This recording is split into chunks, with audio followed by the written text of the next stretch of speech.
Welcome back. In this video, I'm going to be breaking down exactly what's happening in the Brantford real estate market right now in April 2024 with the most real-time, up-to-date information available and some custom created charts. So stick with me. My name is Thibodeau. I'm a real estate broker here in my hometown of Brantford, Ontario, where I've been helping people just like you successfully navigate the real estate market here for over 15 years. My background before getting into the real estate industry was in market research and analytics. So I try to bring a lot of that past experience to my clients here in real estate. I actually love digging into the data set and producing all these charts and graphs for you to explain exactly what's going on in the real estate market. Every week I get people reaching out to me saying, hey, Jeff, I love these videos. I get a lot of information from them. I would love your help when it comes to buying or selling my home. And so if that sounds like you while you're watching this video, do not hesitate to reach out. All my direct contact information is right below. It's my favorite call of the week to get someone to say, hey, I've been watching you on YouTube and I'd love you to help me with my next transaction. Also, while you're here, if you get any value from this video at all, please go ahead and hit that like button. It does really help me in the YouTube algorithm. And also make sure you hit that subscribe button and turn on notifications so that all my future videos, which I post on a weekly basis, they show up right on your home screen. Okay, let's get right into the interesting update here for March 2024, heading into April, May, June. This is a pivotal kind of month when we're looking at the shift in the real estate market because we're going from the winter market, which is traditionally pretty slow, to the spring market, which is traditionally the busiest 3 months of the year. And so looking at what's been going on for the last couple months, we can make some predictions about what to expect over the next few months. And this is going to be really important if you're planning a transaction this year. And if you have any specific questions about your situation, all you need to do is reach out and we can create some custom research all about exactly what you're trying to buy or sell. So the first slide I have up here is the one that most people are interested in right off the bat, is the median sale price of homes. So watching this red line change over the last couple of years has been quite dramatic. You can see we had a substantial run up in pricing through the end of 2020, early 2021 market. And again, at the end of the 2021 into the early 2022 market, we have these two massive spikes in pricing because of ridiculously low levels of inventory and obviously very cheap mortgage money available. And then obviously we see that downslide there in the kind of the right side of the chart. That's when the government started raising those interest rates and intentionally cooling off all kinds of borrowing in the economy and everything. And that caused an immediate retraction in real estate prices. But since then, we've had an interesting kind of scenario play out over last year. You can see last year that the spring market actually, came out of the winter and started growing. And you can see the red line heading back up.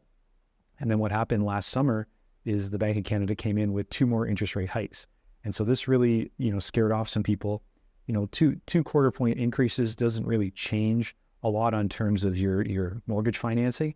A lot of people were taking fixed rates by then anyways, but what it did was it shifted the consumer confidence. So it kind of pulled the wind out of the sails of last year's real estate market. And now we're seeing the same pattern start to repeat. You can see on the far right side of this chart, that's the last few months of data, and you can see it slowly edging its way up. And I just want to note here too, that you're always going to see a little bit of fluctuation because we're only looking at, 80, 90, 120 homes selling.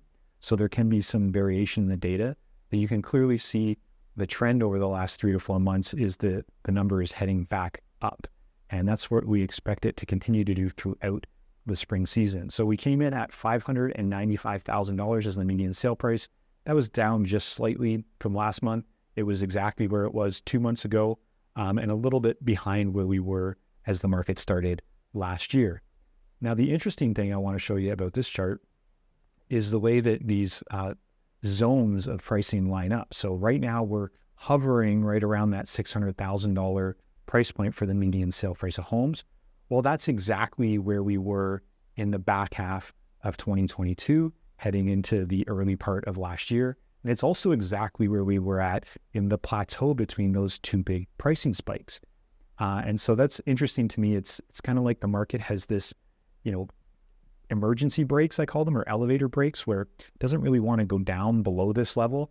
There's a lot of talk about prices crashing and all that, but as you can see, moving back any time before basically, December of 2020, you've got a significant appreciation baked into your home. And we would expect that prices are not going to retract much more from where they are. In fact, we're actually seeing the opposite trend happen. And as we look forward into the remainder of the year, we'll talk about it in a little bit, where interest rates probably will go. Additional holds, like no change to the interest rate, and especially any change on bringing the interest rate down, is going to fuel a lot of consumer confidence. A quarter point down in the interest rate is not really going to change people's finances that much. But what it does is it's a signal from the Bank of Canada that, hey, rates aren't going any higher. They're actually going to start coming down. You can feel comfortable to go, take that mortgage or become a homeowner. And that's really what we're starting to see. The buyers who are sensing that early are re-entering the market right now. And I think as the year plays out, more and more of those buyers start to show up. Now, I did make this chart up to show the difference or the relationship between the interest rates affecting the consumer confidence and the pricing. And so the Bank of Canada overnight lending rate is in the blue bars. And you can see back on the far side of this chart, it was extremely low. It was below 2.5. And just as the pandemic hit, it was rapidly decreased to 0.25 and held there. And you can see really clearly, I'll drop these arrows in here, the effect of that had on the pricing of homes. It immediately caused a ramp up because there was already a supply-demand issue, and now you're flooding the money out of the market with inexpensive mortgages and letting people qualify for lots more, and it kind of fueled this housing frenzy. And obviously you can see where right there around March 2022, they started rapidly raising the rates, and you can see it immediately turn the pricing down. Now, the interesting thing I see on the right side of this chart, though, is that the pricing is already, pushing itself back up, even without rates coming down yet. And that just shows you that perhaps prices came down a little bit too far. They're rebounding a little bit. And it's almost guaranteed that as rates come back down, even just slightly, you're going to see that energy push back into the real estate market. When we look at the year over year pricing, we can see that right now, so far year to date, the median sale price has been 603, and that's with 3 months worth of data. The rest of these bars are an entire year worth of data. But I only put this one up to illustrate that the pricing slide back or crash that seems to be, the news headlines of the day, it actually isn't that significant. We only really were up for that 1 year with that crazy market. Not a whole lot of homes sold at those crazy prices. It was a small percentage of all homes available. And it won't take much more increase, just a little 5% bump in pricing this year, and we'll be right back to where we were with 2023 pricing, which will be the second highest year on record. So we are expecting that, prices are moving in the positive direction, moving forward from here. Speaking of interest rates, I don't make it my job to predict where they're going. What I do is I read a lot of research. I read the heads of the 6 major banks, the economists, the bond price predictions, and I try to summarize that into an intelligent report. So I'm not making guesses. What I'm doing is reading everything that I can and reiterating to you what the experts are predicting. And the majority of experts are still predicting a cut in Q2. So Q2 is April, May, June. And as you can see from this chart, perhaps by the time you're watching this, the April announcement may have already come out. I'm filming this just before that announcement, but on April 10th, they'll be making an announcement. Most people are predicting that'll be another hold, which again, a hold signal is still a positive signal to a lot of consumers. But then there is no meeting in May. The next opportunity for a rate adjustment is in June, just the way that they book these meetings. And so that's the only other meeting in Q2. So what you have is a majority of the major banks and the economists and everybody that reports on this stuff is predicting a first rate cut in Q2. So we can expect that would be at the June meeting. That's what everyone's betting on right now. So we'll have to see how that plays out. People are pricing anywhere from 0.5 point to 0.75 point reduction over this year and continuing rate cuts through next year. So it'll be interesting, that loosening up of the monetary policy will always add more energy into the real estate market. And there hasn't really been anything to help on the supply side in terms of new homes coming back online, Other projects have been stalled, like new housing projects have been slowed down actually because of the high interest rate environment. So it's going to be really interesting to watch this play out and see how the back half of this year and obviously into 2025 is affected. Let's talk about the demand side for a minute. And so in March, we actually had 124 homes here in Brantford sell. That was up 29% from February, which is normal. We usually see this rapid increase from December, January, February up into our peak months of April, May, June are typically the highest, busiest months of the year. It is still a little bit behind where we were at last year. So the market's just trying to get its wheels under it. I think as a lot of people are still kind of waiting on the sidelines to see that first announcement of the rate coming down. And also, there is this total restriction of overall inventory. There isn't a whole lot of choice, especially at some of the more modest price ranges here in Brantford.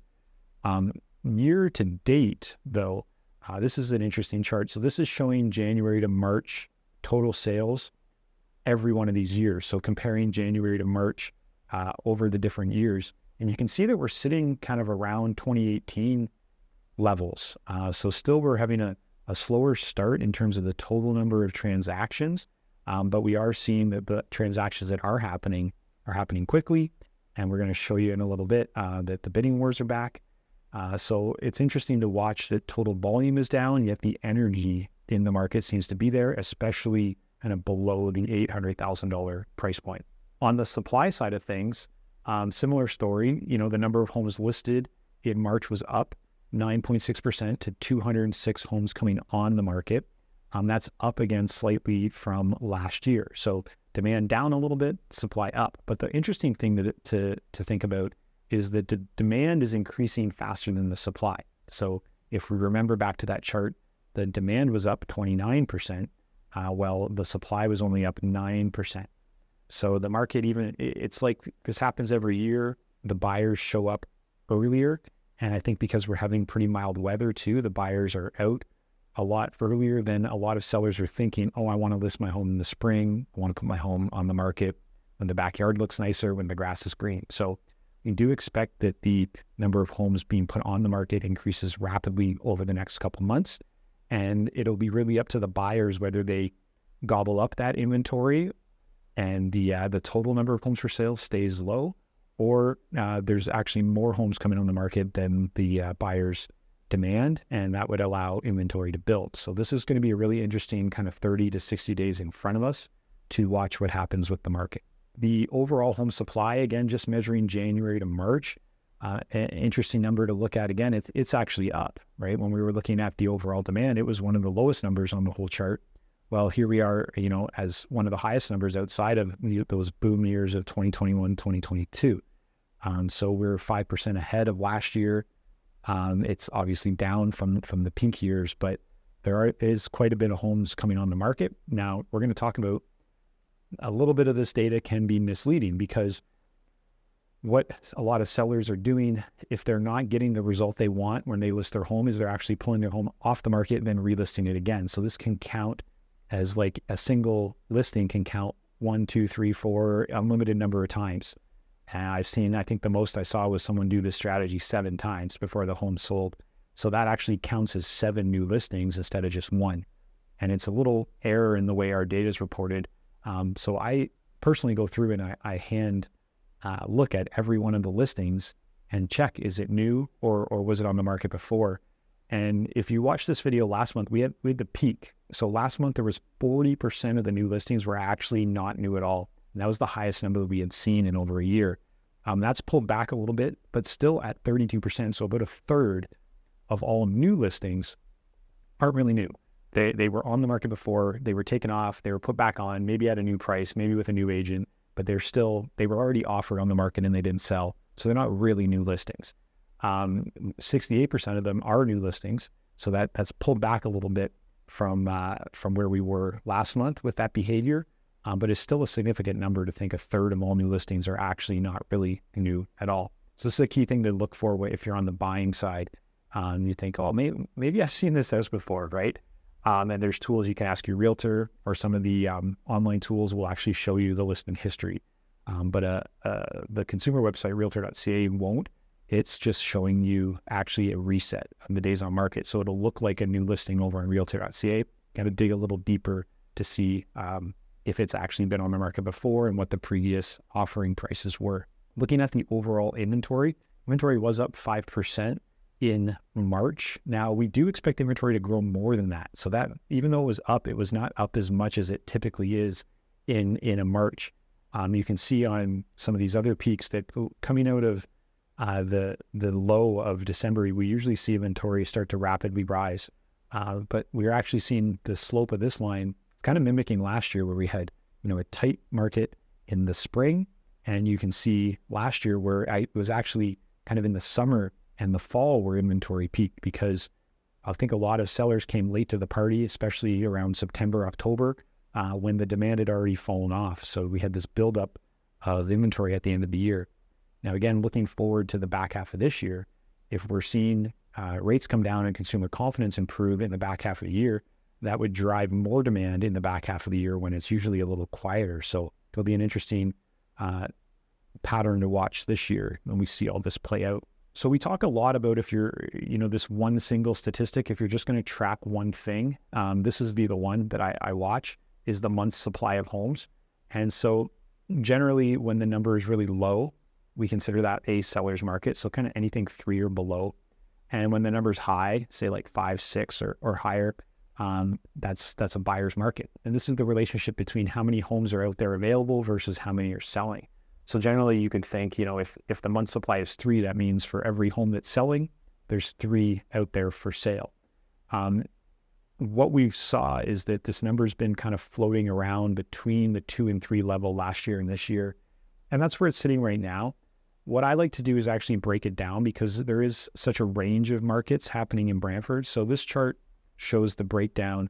At the bottom of the chart, you see our 2 different lines, kind of the light blue and the pink red line. They're actually hovering right around that 2 level. And that's, homes priced under 600,000 or 600 to 800,000. You see the blue line slightly above that at the 800,000 to $1 million. It was a lot slower in the back half of last year. It actually isn't too much different than the lines right below it.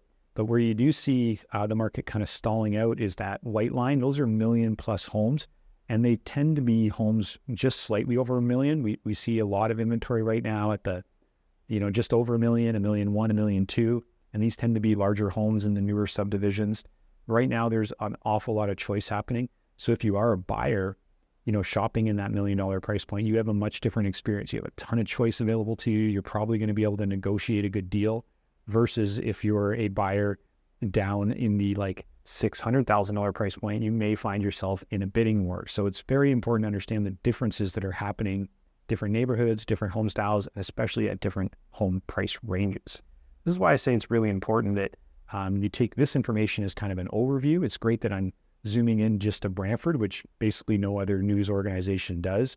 But if you're getting serious about a move, what we want to do is zoom in even further to exactly the type of home you want to buy or the type of home you're going to sell and get you some custom statistics. Okay, let's get into really specifically exactly what's been going on in the market. This is one of my favorite charts, and the team I work with loves to see this chart. I put it up almost every week. There's a lot of data on here. The bottom is representing the asking price. The vertical axis, the selling price. So this white line on the diagonal represents full price. So everything above that white line is home selling over asking price, and everything below is under. And then the size of the dot represents how long it was on the market. So tiny dot means it sold really fast. Big dot means it was on the market for a long time. A couple interesting things I'm seeing here. Number one, all the dots have, amalgamated along the line. We're not really seeing many homes selling for major discounts. But if you do zoom in, what I'm going to do is zoom in here. So the same data, I've just zoomed the chart in to show you the main price points here. But you can see that these vertical lines of dots are forming at $399, $499, and $599. And what that is showing me is that there's a ton of sellers that are picking to price their homes specifically at these 99 price points, and that those homes are now selling in bidding wars up over the white line. And so when we see these vertical lines forming, I saw a lot of this in the data during the hot COVID market. And now it's starting to come back again. I wasn't really seeing this last month or the month before. Very interestingly, so if we look, at the $399 price point, they're kind of selling from, $399 up to $375 at that one dot there. I think it was $530 it sold for. At $499, you can see them ramping up to upwards of $100,000 over asking. Same thing happening at $599. But then shift over just to $699 and we see the behavior stops. Sellers are still pricing their homes at $699, but those homes are not yet getting that energy of the bidding wars going yet. So it's data like this that is really important to sit down with my clients with and review before we pick our pricing strategy. Because for example, if you were expecting to price it at $699 and getting bidding war going, I'm not seeing that available to you in the data. But I definitely, if we had a slightly less expensive home, so you were hoping to end up in the mid 600s, it might be one of your strategies to price that home at $599 and do all the marketing properly and let it get bid back up. So we use a very analytical approach of what's actually going on in the market to plan our strategies. Also on the buy side, it's important to know this. If you're out shopping and you see a home that's priced at the 99 level, you can almost assume that that seller is expecting it to go over asking. The next thing we might see is at the 49s. I don't really see too much of it on this chart yet, but it was happening 2 years ago where the 49s were forming little lines too. So I will keep you up to date with this data as it continues to develop. This is one of my favorite charts to make every single month. And then when we talk about the speed of home sales, so this one is measuring the sale price versus the days on market. What I'm really noticing here is all the dots are collapsed down at the bottom of the chart. So most of the homes that are selling are the fresh new listings, right? And this chart also, I take into account that cancel relist behavior. So I'm counting the total number of days it was on the market, not just the latest listing. And so you can see that that bottom bar is where the majority of the sales are happening. So it's always my advice too to clients. We want to really try to do it right the first time in terms of the presentation of the home, the asking price, the marketing. If we can do it right, we're going to be in that hot, active, 3 to 4 week on market, buyer pool. As you can see, as you go up further in the chart, there's just not that many red dots. Homes that are sitting 60, 90, 120 days on market, much more rare that you're going to get an offer or get an offer that you're happy with. So really important to go to market with a clear strategy. And that shows in this chart too, where I'm comparing time versus money. So here we have the strength of the offer on the vertical axis and the time on market. And you can again see that all the bidding wars, all the over asking behavior is really happening maximum kind of like 5 weeks on market. Most of it's happening at kind of 2 to 3 weeks on market, those tall dots on the left side of the chart. And you can see that huge cluster of dots there at 30 days. And once you go out to the right side of this chart, you don't see any bidding wars happening and you actually see very few sales at all happening. So we really want to, focus on having the right strategy in place when we take the home to market the first time. Okay, that's everything I have for you today. I hope you found this information useful. It's going to get even more detailed and more interesting as we head into these busy spring months. The next 3 months are going to be the busiest months of the year seasonally. And then what happens kind of in the June announcement for interest rates will be a real clear indicator of what's going to happen for the rest of the year. So make sure you stay tuned. Don't forget to hit that like button and be sure to subscribe to the channel to get my future videos right there on your home screen. Don't hesitate to reach out directly if you have any questions about the real estate market or you need some help getting your home ready for the market. I would love to hear from you. Thanks a lot for being here and make sure you check out this video next.